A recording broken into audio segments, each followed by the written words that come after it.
Comment dire en chinois? Les buzzwords. Bonjour et bienvenue dans notre cours de chinois hebdomadaire. 32 des meilleures équipes de football du monde sont maintenant au Qatar en compétition pour le trophée de la Coupe du Monde en or, Dali Shenbei, mais la Chine n'en fait pas partie.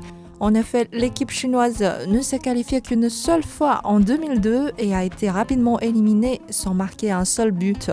Face à ce grand événement sportif auquel la Chine est absente et le serait probablement pour encore un long moment, certains gardent quand même le sourire. On parle de Yiwu, ville chinoise surnommée de capitale mondiale des petites marchandises, 世界小商品之都. Yiwu est une petite ville dans la riche province de Zhejiang, au sud de Shanghai. Selon les statistiques, elle a fabriqué cette année 70% des produits dérivés du mondial de football au Qatar.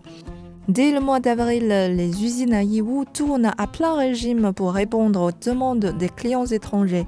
Un phénomène qui n'est pas nouveau, car lors des précédentes éditions de la Coupe du Monde au Brésil et à la Russie par exemple, les produits Made in Yiwu, comme les maillots, ballons et klaxons, étaient déjà très présents. En effet, à Yiwu, on trouve de tout.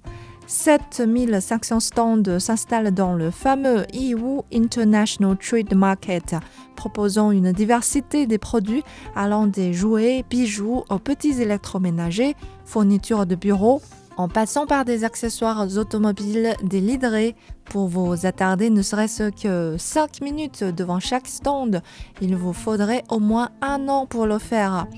Les hommes et femmes d'affaires de Yiwu sont déjà habitués à accueillir les clients du monde entier.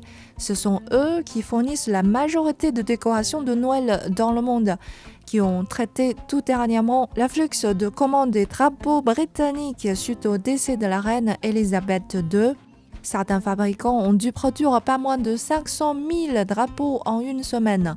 Ils ont même prédit avec précision l'élection de Donald Trump, car Yiwu a reçu à l'époque un plus grand nombre de commandes pour les produits de soutien de Trump par rapport à Hillary Clinton. Voilà les mots pour aujourd'hui. Le nom d'une ville chinoise à connaître absolument, Yiwu. C'est la fin de notre cours. Merci de l'avoir suivi. Rendez-vous dans une semaine. À la prochaine.